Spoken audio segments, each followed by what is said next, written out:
Thank you.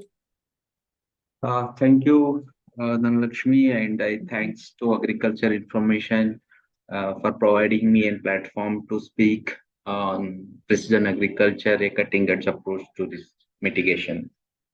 So I thanks once again to Agriculture Informations, and I welcome you all the online participants for these sessions. So let's talk about what's precision agriculture and how we can mitigate the risk in agriculture. So I am Dr. Ramesh Reddy, working as a lead agronomist in the AgriHack Technology Private Limited, that is called named as a Fyllo. So what precision agriculture we are doing and how the farmers are benefiting in terms of growth, yield, and reducing their cost of cultivations. We'll talk in detail about our in subsequent slides.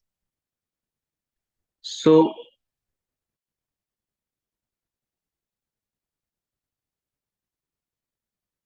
so you all know about Indian agriculture is one of the major backbone for India. So agriculture is one of the important backbone for Indian economy.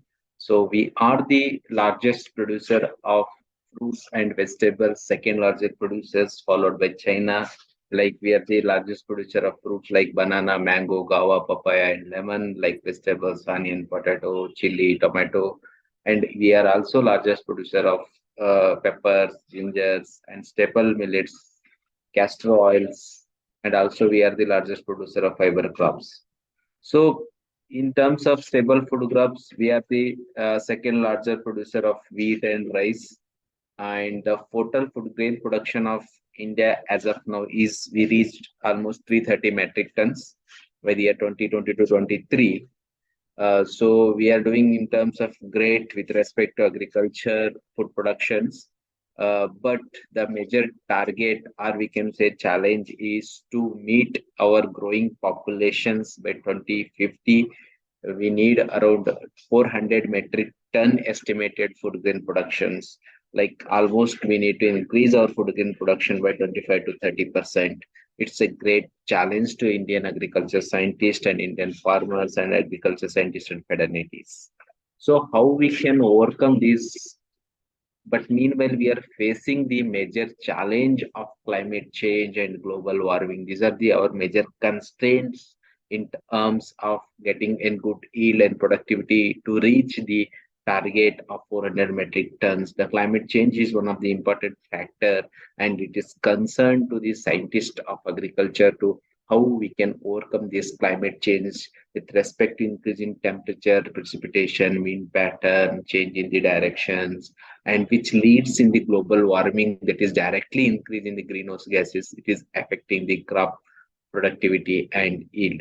So this climate change will impact with respect to change shift in the our monsoon seasons. So earlier we used to get monsoon season with respect to Kharif and Rabi, June, July in Kharif, November, December in Rabi. But in when you see this change in the shift in the monsoon, we are not able to sow in the right time. So because of we are missing the right time sowing. We are facing a lot of challenges with respect to disease pest management and fertigation management, nutrient management. All those things we are facing the challenges, and there will be sudden heavy rain. We are not getting in like distributed rain. We are getting like sudden, like we are getting high amount of rain in short duration period. Like 2 3 days back, Bengaluru received almost 160 16 centimeters of rain. So in terms, it's a very heavy rain. It will damaging to the standing crops. That is also one of the concern within agriculture scientists, like sudden outbreak of diseases, pest, and risk of water availability. Sometimes we're facing adequate drought. We are facing the when what rain like most of the Indian agriculture land, like agriculture land is dependent on dryland cultivations. It's completely dependent on the rain.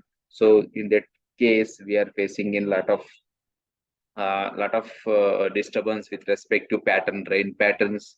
and that is also one of the important concern to the agriculture scientist, and deterioration of natural resources is also one of the important concerns. So because of this climate change, we are the growing next, like increasing next 35 to 40% of food grain production is a really challenging task for an Indian agriculture scientist, and how we can overcome these things to be overcome by only through a precision agriculture strategy. So basically, we have an agriculture, basically a two major aspect of risk is an biotic stress and abiotic stresses. Like biotic stress, as I explained you, drought, temperature, wind, rain, humidity, and like biotic stress like insect, pest, disease, weed management is also an important concern for us. To overcome these concerns, the management strategy is to bring a precision agriculture with respect to meet the food grain demand of these growing populations. So another important risk is market and price risk. This is an policymaker's risk. So the majorly government needs to be involved in this market and price management risk, and there is a lot of market returnation returnization is required for this to change this market price and risk. It's not in it's completely a government policy issue, need to be rectified, need to be reformed these issues by government like government of India or government respective state governments. So basically, we will talk about how we can overcome this management with respect to biotic and abiotic stresses through a precision agriculture. Definitely, it's a possible solutions, and we are working on this same area. We are working on more than 20 crops to overcome these biotic and abiotic stresses. So, what is the precision farming exactly mean for? So, precision farming is an information and technology both clubbed together.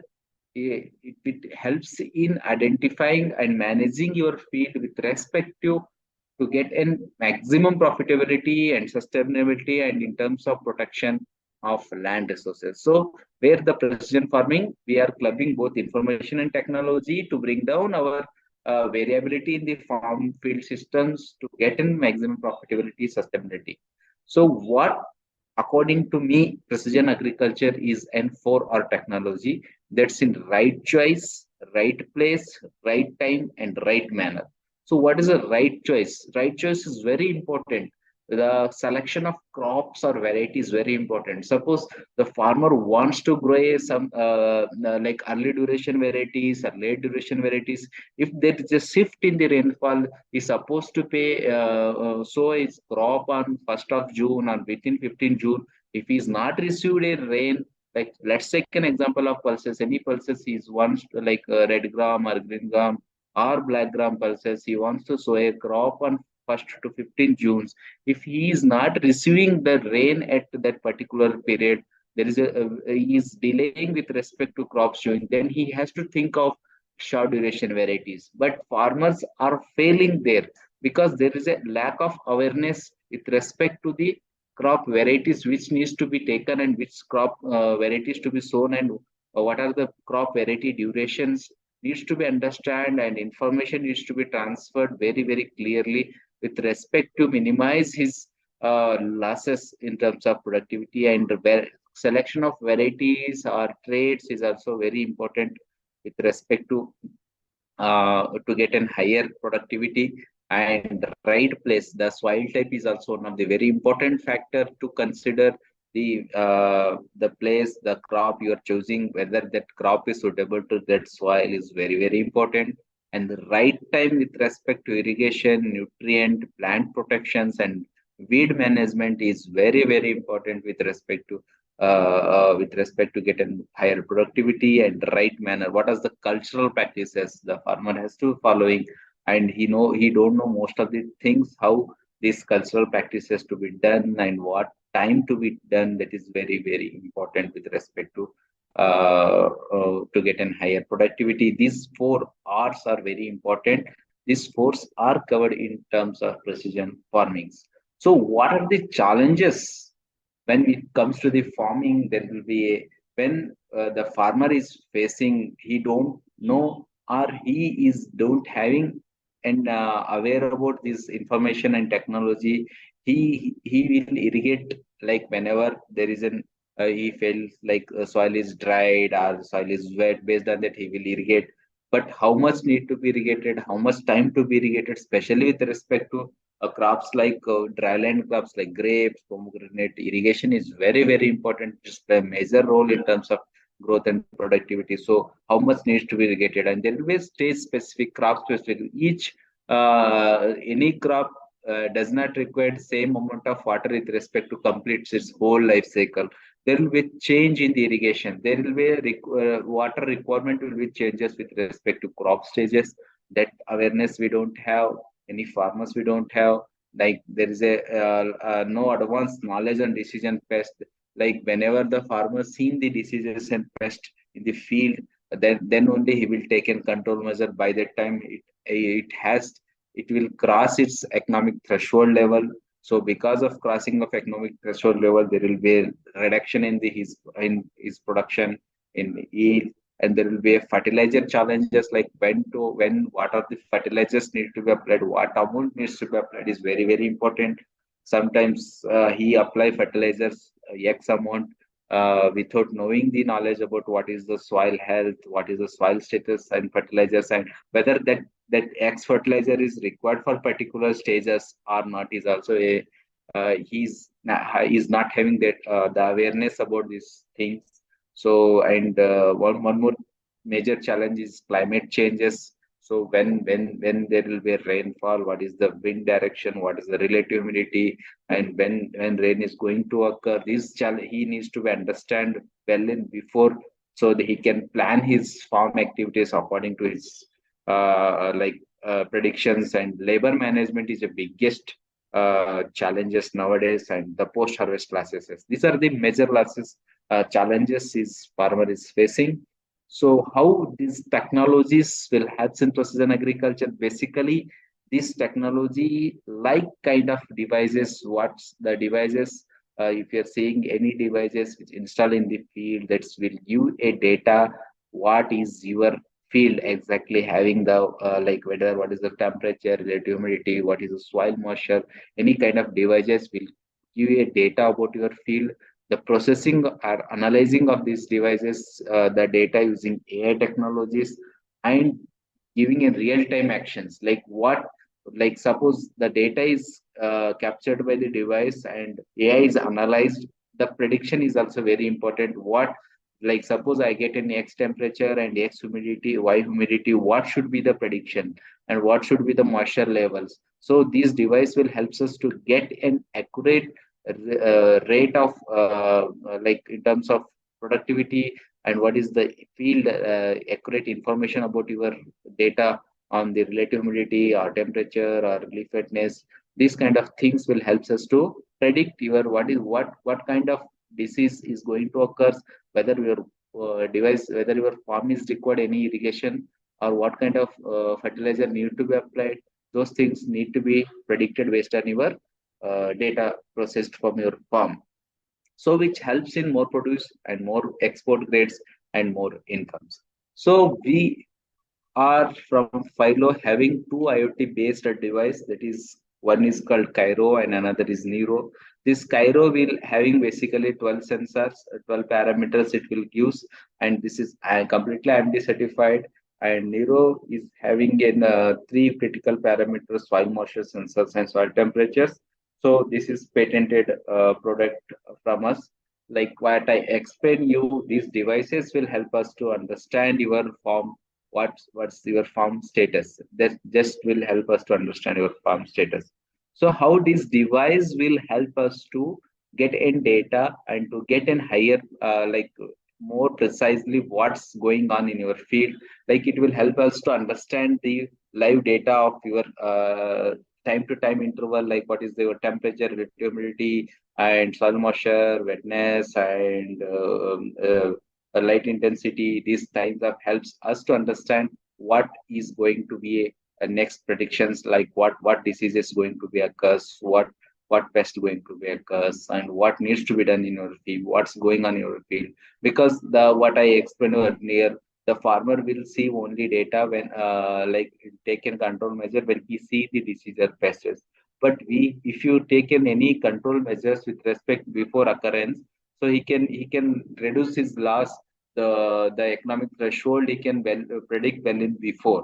That is the point I want to convey here. So it will help us to understand then your farm, what's going there in your farms.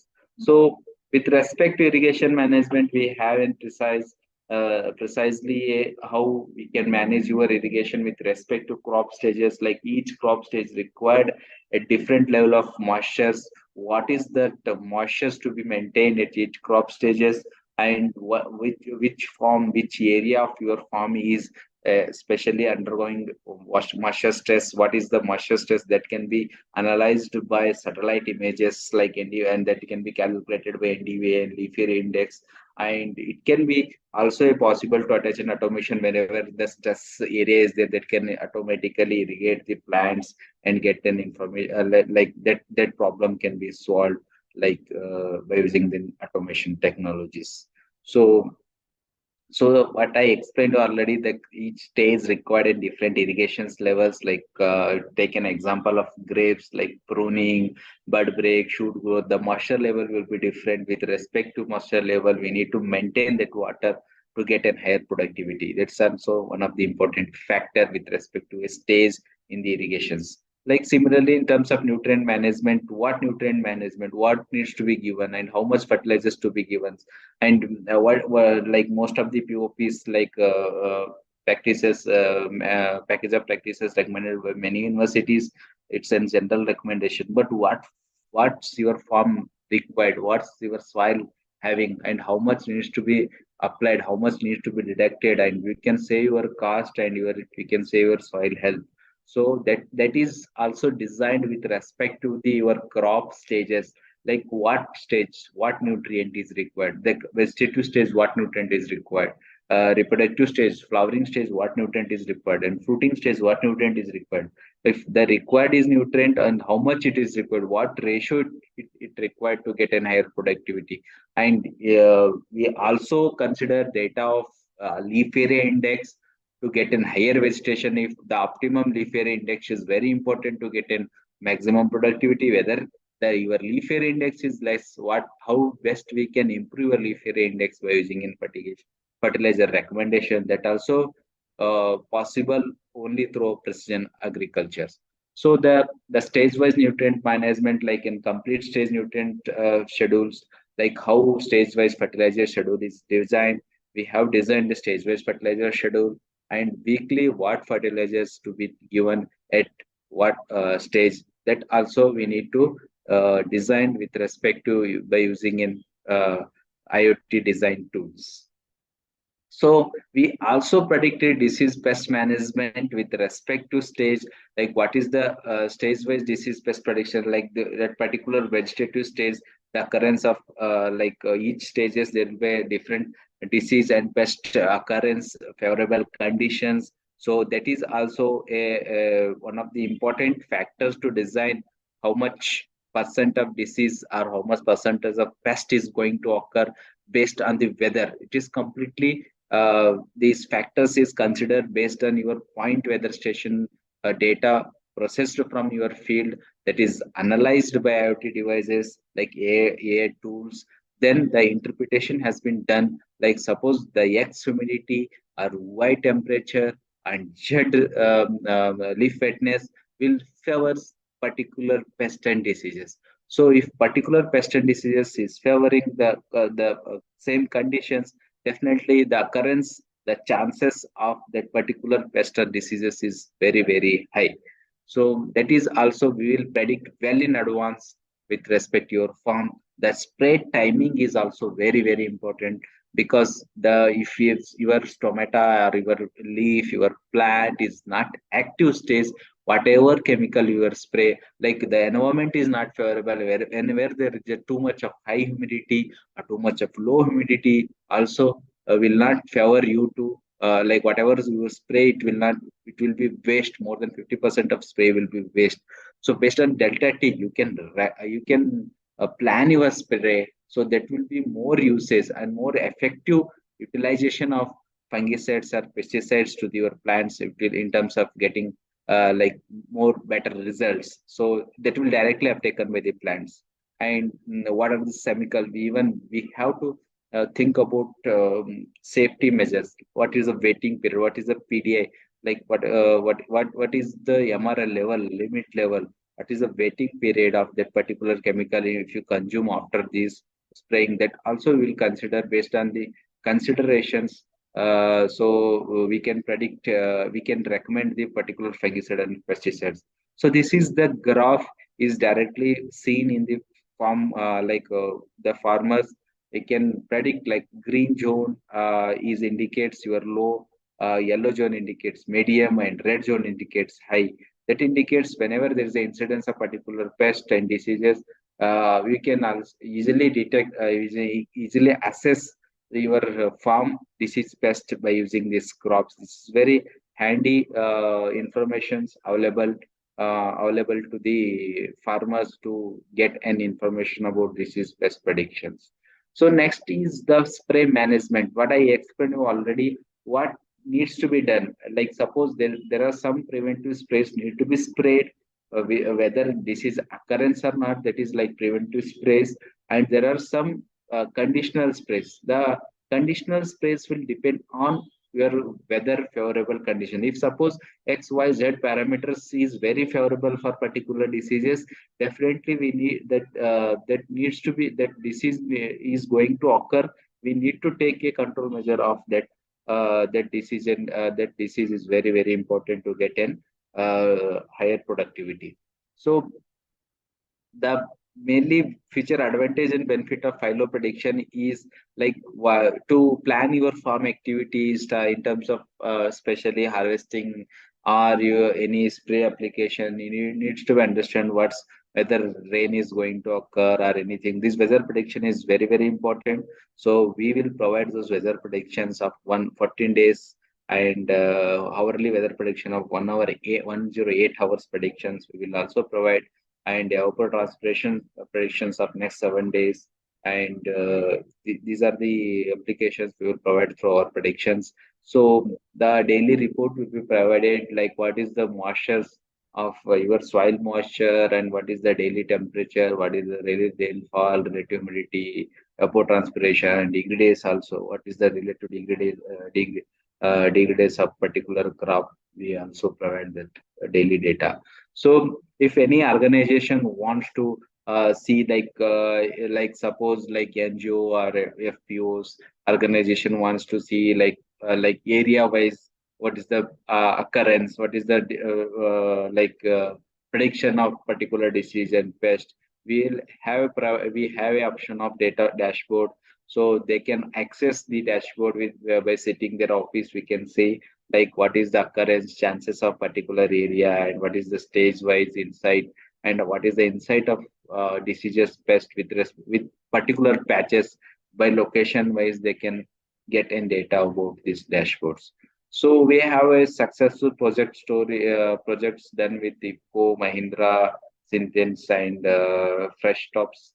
So we have already done these projects with respect to IFCO, capsicum, tomato, chili, wheat, and Mahindra. We have done projects with grapes and pomegranates. And Synthens we have crop species. We have and grapes with the fresh crops. We have projects. So we have done already project with crops, and these are our corporate clients.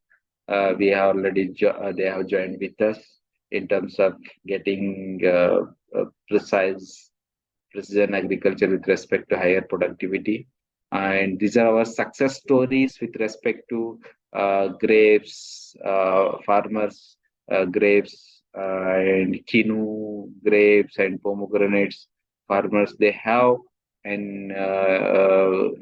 gotten good productivity, and we have more than 500 farmer feedback videos of their views with respect to using these technologies, precision agriculture technologies.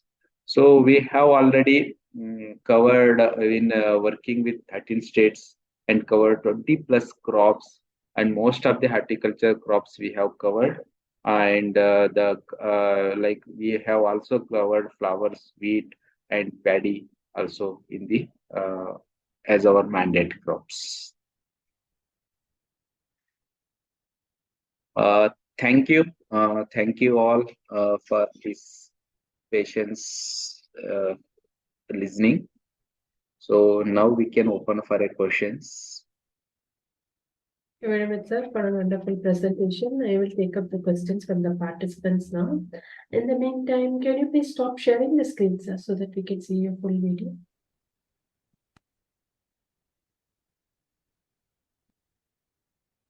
Yes. I think the video is not on.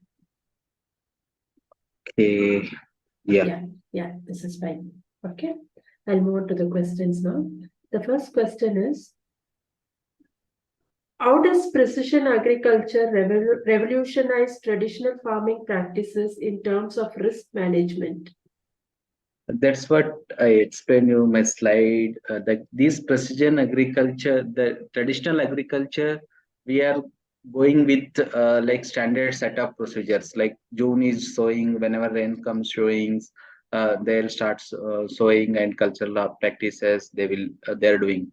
But in terms of disease pest predictions, what I explained you, like they are taking control measure only when he see the disease and pest incidents in this field. By the time he see this disease and pest incidents in the field, already it would have been it would cross these economic threshold levels. So once it crosses economic threshold levels, the almost like 8 to 10% reduction in the yield when it crossed to the threshold levels. So these precision farming help us to prevent these economic threshold level, and in terms of reduction in the 8 to 10% yield can be possible through using this precision agriculture. That's an one example with respect to disease and pest. And similarly, with respect to irrigation management, the farmers are not knowing like how much to irrigate. In traditional farming, whenever there is a flood, whenever there is a power, they're simply irrigating the waters. But plant does not require that waters. It is unnecessary. If you're giving excess water, it is creating unnecessary problems to the plants. Like chili kind of plants, it is damping of symptoms. Wilt symptoms will increases when there is an excess water. So even deficit water will leads to the loss in the productivity. So especially how much waters, like irrigation management is also very important to in terms of save. Also he can save his waters, like he can irrigate same amount of water. Earlier he is irrigating in 1 acre, he can irrigate same amount of water by using precise technique. He can irrigate up to 4 to 5 acres of land.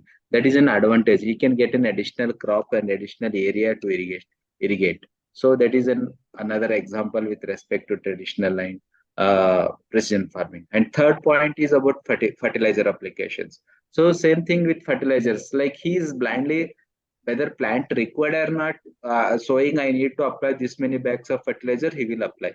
And for earthing up, he need to apply, he wants to apply this many bags, he will apply. But whether whatever he is applying, whether plant is taking or not, whether plant is required or not, that nutrient, unnecessary is wasting his money, and he's the plant required X nutrient, he is applying Y nutrient. Then what is the use? There will be a definitely gaps in the yield that can be rectified by using an precision agriculture techniques. These are the uh, things with respect to traditional farming and precision agricultures. Okay. What challenges do farmers commonly face when transitioning to precision agriculture, and how can these be effectively addressed? So basically, one is lack of awareness about precision agricultures. So first thing I would say, like farmer mind needs to be changed. So because farmers still uh, they are in like usual practices, like what they are doing same thing. Like I will tell in one example with respect to seed, what we can say seed selections. So what farmers is doing since from ancestor seeds, like 10 to 15 years old seeds, whatever every year they are growing, and same seed like they are using, like especially I'm talking in food grains, not with respect to vegetables, all those things. So those seeds are slowly losing their viability and germination percentage also. But farmers are not willing to purchase a mindset to purchase a new seeds and with respect to get a good yield. That is the one thing where we have to change this farmers mindset with respect to the new adaptations and new technologies. The one challenge I could say is the cost. Cost is like precision agriculture, like Indian most of the like more than 80-90% farmers are marginal farmers. To get in these adapt these kind of technologies and precision instruments or precision machine, there will be some I would say this at this point there will be some hindrance with respect to in cost. But as technology is growing faster and faster, the cost is going down by day, it is down. The days will come, even very small farmer can adopt these technologies.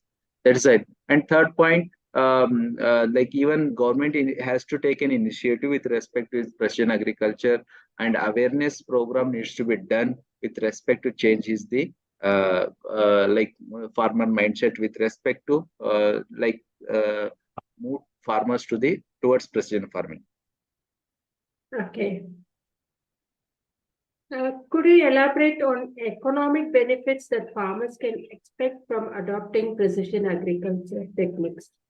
Yeah, economic benefit will be always there. As I told with respect to an example of fertilizer application, already I explained you. Like he is applying n quantities of fertilizers.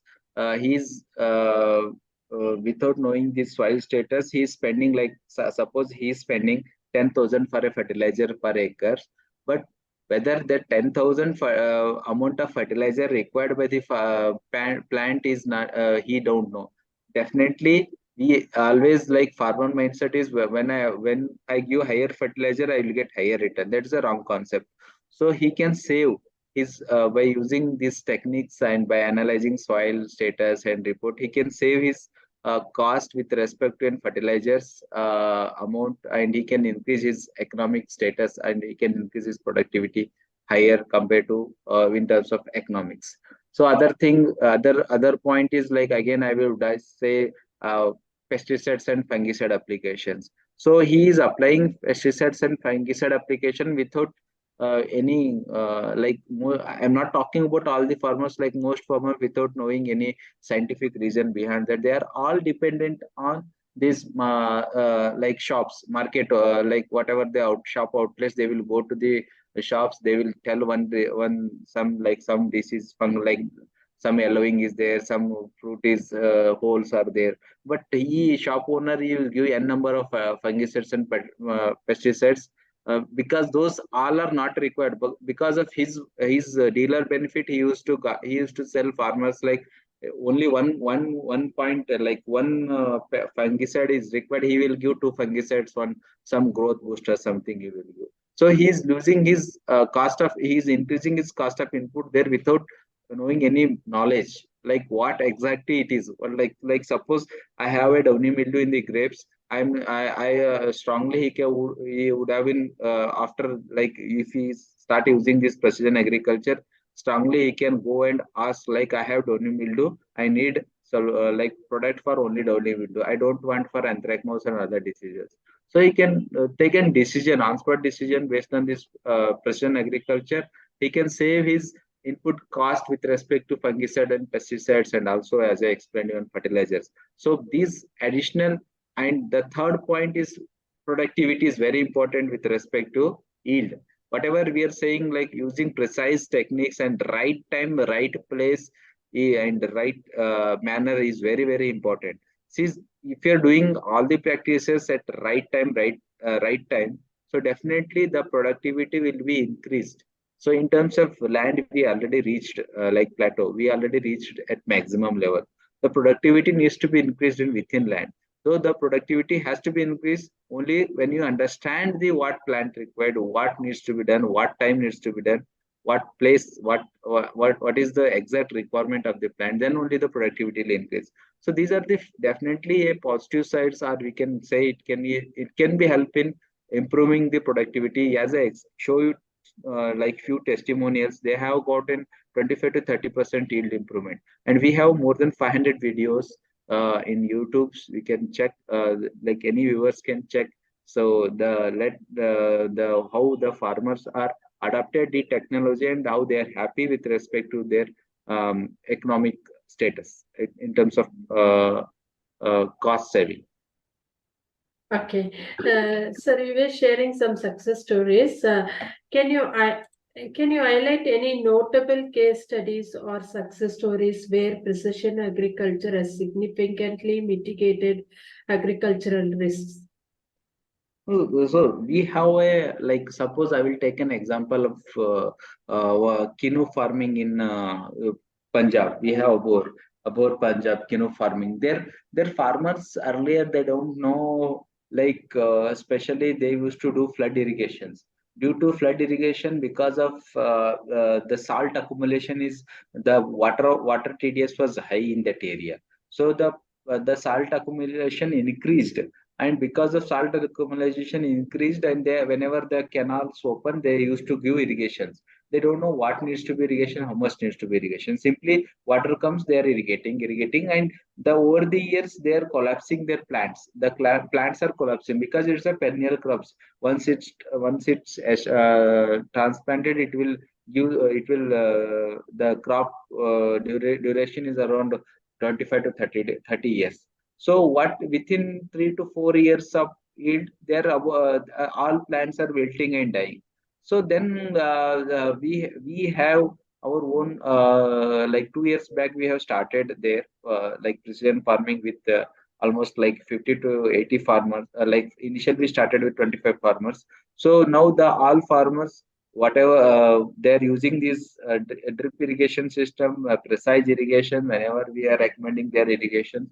So now the plant death is zero with respect to all the 25 farmers. So that's one of the major success stories with respect to using this precise irrigation. I would have been, I can say one. This is the one example. Like that, we have several example with respect to grapes. We have like more than 5,000 devices in grapes. So 5,000 farmers, like installations we have grapes. Like most of the farmers, like more than, I can say more than 95% the farmers are completely following our schedule, and they are very happy with respect to these technologies. Okay. What policy recommendations do you propose to encourage widespread adoption of precision agriculture among small-scale farmers in developing regions? So developing regions, the only thing is, where for small farmer, I would have been say at this point, it's bit challenging with respect to their cost in adopting precision agriculture technologies. The only thing at this point I would have been suggest, like government has to take an initiation with respect to subsidies, kind of products, like kind of technologies, they have to provide subsidies to the farmers for an adaptations. So that is the one point at this point I would have been suggesting to get, to adopt these technologies. Okay. What role does big data and analysis play in optimizing agricultural production and minimizing uncertainties in farming?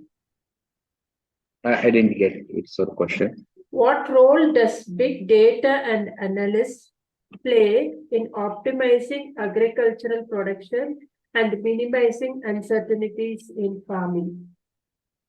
Big data with respect to precision farming, or you are talking about general? Precision farming, you can tell, sir, because that is what Yeah, that's what the big data analysis is, nothing but your machine learning technology by using AI based tools. Like suppose I told an example of predicting particular disease and pest. So by simply getting the farm data of temperature, humidity, or relative humidity, it will give every 5 seconds, it will give you a data. What's your temperature? What's your humidity? What's your leaf wetness, what's your soil moistures. But that will not give you any insight until and analyze, unless you need to analyze that data. That's big data analysis will play a very major role with respect to analyzing the data that helps in machine learning the data and predicting the disease pest management predictions is very important to get. And like after getting the data analysis is very important to get to take a decision and to get what needs to be done. Like suppose I am getting these all data, what can I do, what are the data, how can I process, and how can we predict that data is very important. That certainly that playing very major role in terms of precision agriculture, big data analysis. Okay. How do you envision the future of precision agriculture, and what key advancements or trends do you anticipate in the coming years? So precision agriculture definitely a future boom, because as I told already, the land, in terms of land, we have reached maximum. So whatever we need to increase our productivity within land only. So within land increasing productivity, we need to go for precision. What precisely we, what exactly, what points, what is the problem, and how we can overcome the problems. So that can be possible only through precision agriculture. So that is the definitely a future and big boom in Indian agriculture. And without precision, we can I would have been I can say at this point, without precision we will not meet our future requirement. Okay, thank you very much, sir. We have now completed the round of questions. On behalf of agricultureinformation.com, I'd like to thank Dr. Ramesh Reddy for the talk and for answering the questions. I'd like to also thank all the participants in this meeting. This meeting will now be closed. Thank you so much for giving me an opportunity. Thank you. You're most welcome, sir.